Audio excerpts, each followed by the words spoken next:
warahmatullahi wabarakatuh. Izin memperkenalkan diri, nama saya Rizky Maulana Yusuf dengan NIM akhir 042 dan tinggal dari rekan saya. Izin masuk, izin memperkenalkan diri, nama saya Nur Aulia Rahma Putri Asandi dengan NIM akhir 044. Izin memperkenalkan diri, nama saya Ningning Lisna Analis Levana dengan NIM akhir 045. Izin masuk, izin memperkenalkan diri, nama saya Salsabila Salina dengan NIM akhir 043 dari kelompok 1.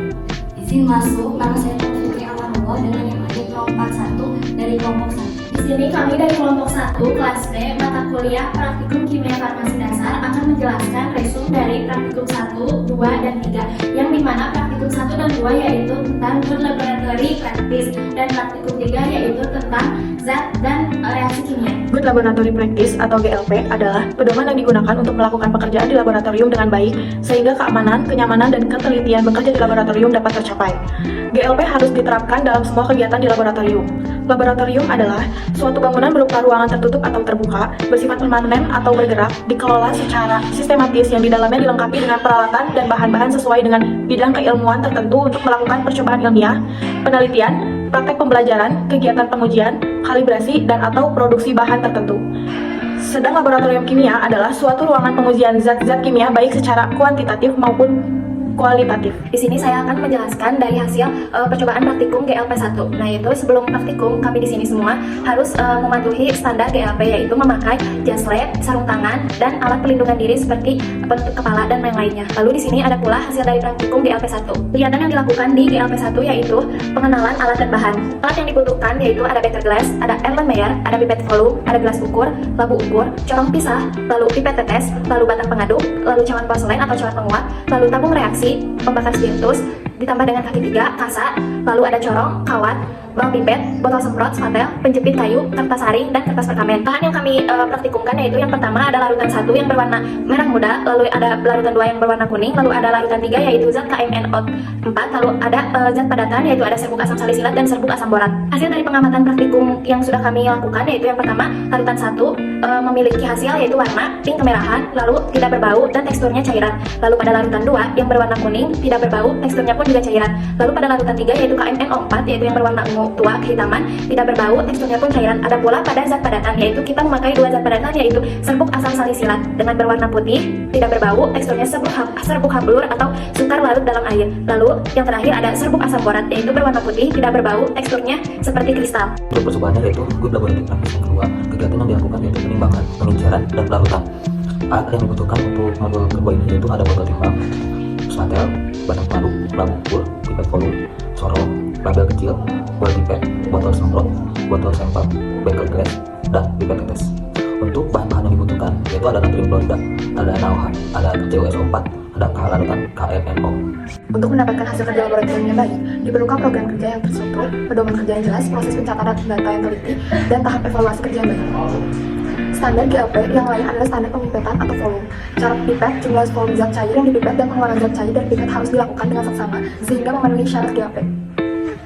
Beberapa alat laboratorium yang digunakan untuk pengukuran volume adalah yang pertama ada labu ukur, yang kedua pipet volume, yang ketiga pipet ukur, yang keempat pipet mikro, yang kelima bulet. GLP penimbangan atau pengukuran berat senyawa. Untuk mengetahui berat senyawa kimia yang akan dianalisis diperlukan alat penimbangan yang sesuai sehingga hasil penimbangan dapat akurat. Beberapa alat penimbangan yang sering dipakai berikut ketelitiannya dapat dilihat pada tabel berikut. Jenis timbangan dengan tingkat ketelitian. Timbangannya ada makroanalitik, kapasitasnya 50-400, ketelitiannya 0,0001. Yang kedua ada timbangan semi mikroanalitik, kapasitasnya 30-200, ketelitiannya 0,00001. Yang ketiga ada timbangan mikroanalitik, kapasitasnya 3-20, ketelitiannya 0,00001. Yang keempat timbangan ultra mikroanalitik, kapasitasnya kurang dari 2, ketelitiannya 0,00001. Prosedur percobaan studi kasus. Penimbangan senyawa kimia GLP penimbangan. Yang pertama, sediakan alat dan bahan berikut: kertas perkamen, botol timbang tertutup, alat tulis, buku kerja atau logbook, senyawa kimia yang akan ditimbang. Yang kedua, pilih timbangan yang akan digunakan sesuai dengan jumlah senyawanya. Yang ketiga, catat cara menggunakan alat timbangan sesuai dengan SOP yang tertulis di samping alat timbangan. Yang keempat, timbang tepat satu senyawa kimia yang sudah disediakan. Yang kelima, kemas senyawa yang telah selesai ditimbang atau dengan kertas atau botol timbang. Yang keenam, tuliskan identitas senyawa kimia pada wadah kemasan. Yang ketujuh, simpan di tempat kering dan terlindung cahaya sebelum bahan digunakan. Pelarutan senyawa kimia atau GAP pelarutan. Yang pertama, sediakan alat dan bahan berikut. Labu ukur tertutup dengan ukuran volume yang sesuai dengan tujuan pembuatan larutan, corong kecil, botol semprot berisi Aquades, label penanda senyawa yang sudah ditimbang. Yang kedua, bilas labu ukur yang sudah bersih dengan Aquades. Labu tidak perlu dikeringkan dengan lap atau tisu. Yang ketiga, pasang corong pada mulut labu ukur. Yang keempat, masukkan senyawa kimia yang sudah ditimbang ke dalam labu ukur melalui corong. Yang kelima, masukkan Aquades ke dalam labu ukur sedikit demi sedikit melalui corong sambil membilas senyawa yang menempel pada corong. Labu ukur dikocok secara perlahan untuk melarutkan semua senyawa kimia di dalamnya. Aquades ditambahkan sampai senyawa kimia larut seluruhnya.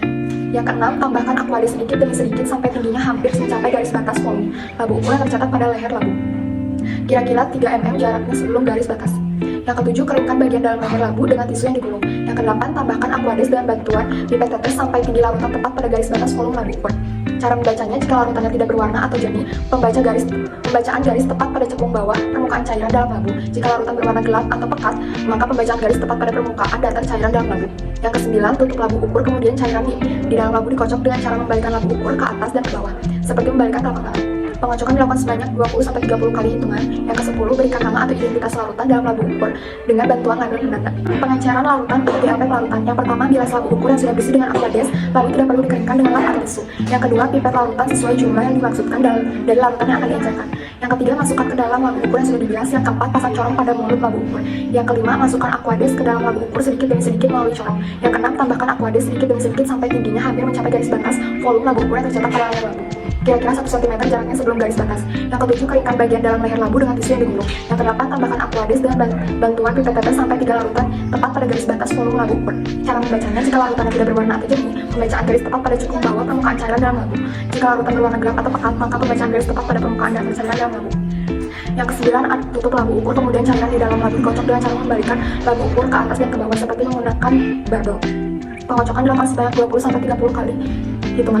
Yang ke-10, berikan nama atau identitas larutan dalam labu ukur dengan bantuan label penanda. Yang ke-11, buatlah larutan dalam konsentrasi hasil pengenceran 0,05, 0,01, 0,005 m.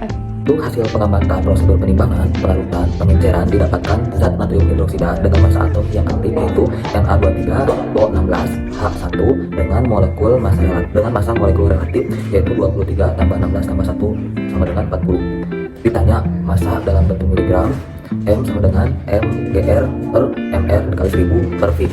Untuk M nya yaitu 0,1, M dalam gram tidak belum diketahui, dikali 1000 per 50.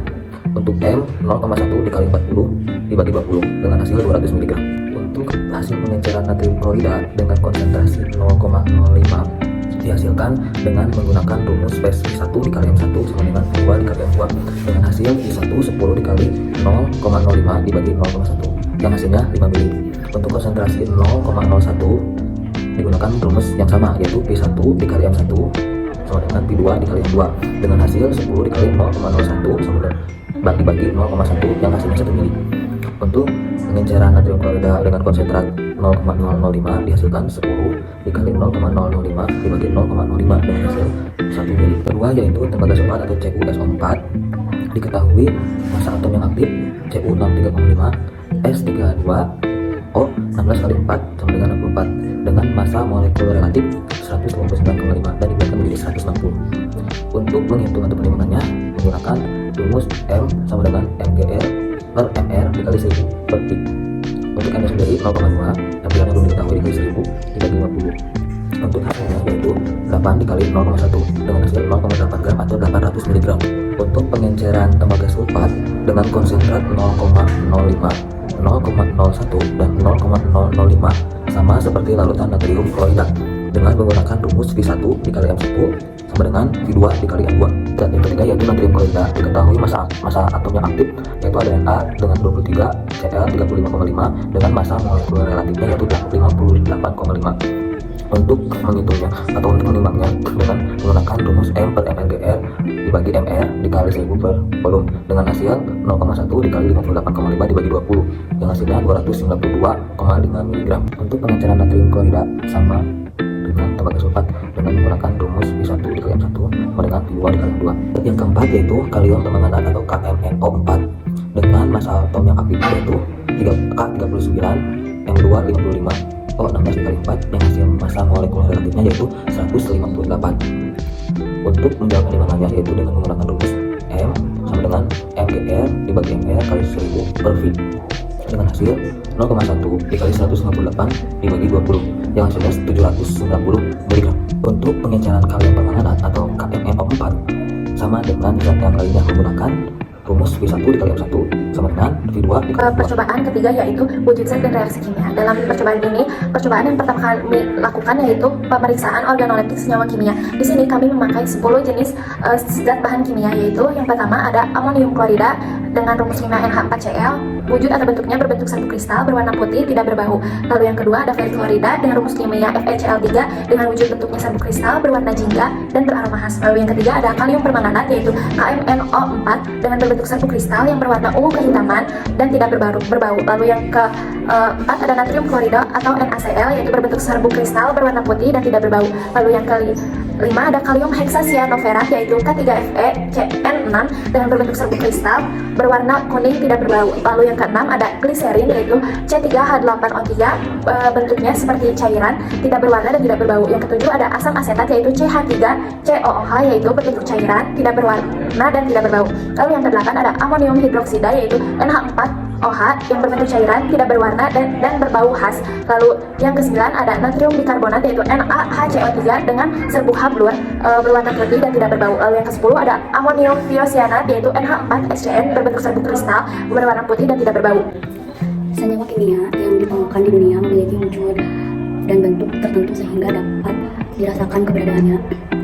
Senyawa yang berupa zat padat dapat dilihat dan dirasakan dengan lebih jelas dengan struktur yang umumnya keras atau semi keras seperti tablet obat, gula, besi, dan lain-lain.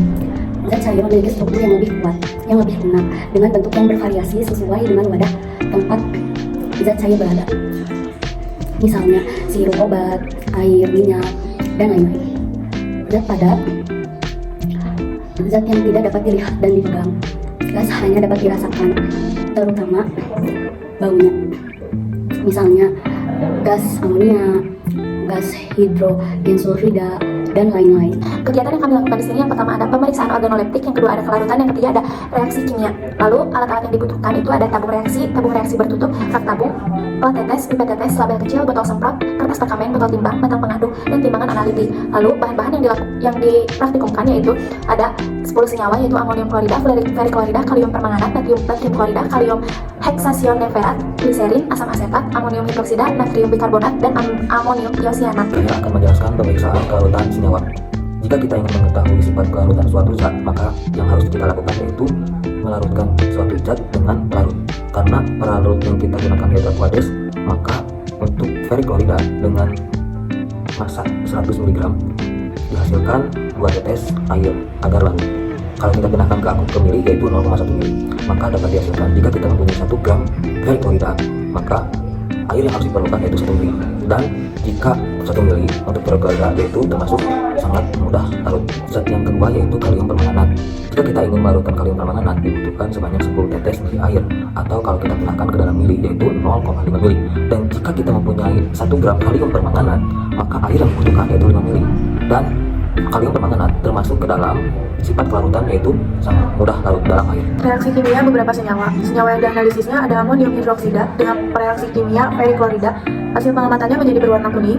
Ferriklorida dengan reaksi kimia amonium thiocyanat. Hasil pengamatannya menjadi merah darah. Kalium kromat dengan reaksi kimia amonium hidroksida. Hasil pengamatannya menjadi ungu kemerahan. Ada gliserin dengan reaksi kimia kalium permanganat. Hasil pengamatannya menjadi coklat kehitaman dan kental. Ada asam asetat dengan reaksi kimia natrium bikarbonat. Hasil pengamatannya tidak berwarna namun berbentuk gas. Setelah praktikum yang sudah kami lakukan, dari ketiga praktikum yang pertama ada kesimpulannya dari praktikum GLP1 yaitu laboratori praktis. Dari praktikum yang ke-1 ini dapat disimpulkan bahwa kami semua dapat diperkenalkan dengan cara prosedur untuk berlaboratorium praktikum dengan cara yang aman dan baik. Kita juga diperkenalkan alat-alat seperti laboratorium, buku, dan lain-lain. Selain itu juga kita dapat membedakan serbuk kabur, serbuk borat, dan serbuk hidrologis. Kesimpulan GLP yang kedua, kegiatan yang kita lakukan yaitu penimbangan, pengenceran, dan larutan. Ketika kita ingin menulis larutan suatu zat, kita menggunakan rumus larutan, yaitu M atau massa dalam miligram dibagi ml dibagi 1000 dibagi volume dalam mililiter. Dan untuk pengenceran, kita menggunakan rumus kesetaraan akuntabilitas, yaitu V1 kali 1 sama dengan V2 dikali M2. Modul percobaan ketiga, kita dapat melihat wujud zat dan hasilnya pada organoleptika. Kita dapat melihat bentuk wujud zat dan mencium aromanya. Ada juga pelarutan zat dan reaksi kimia terhadap zat. Sekian dari kelompok kami. Mohon maaf apabila ada kesalahan.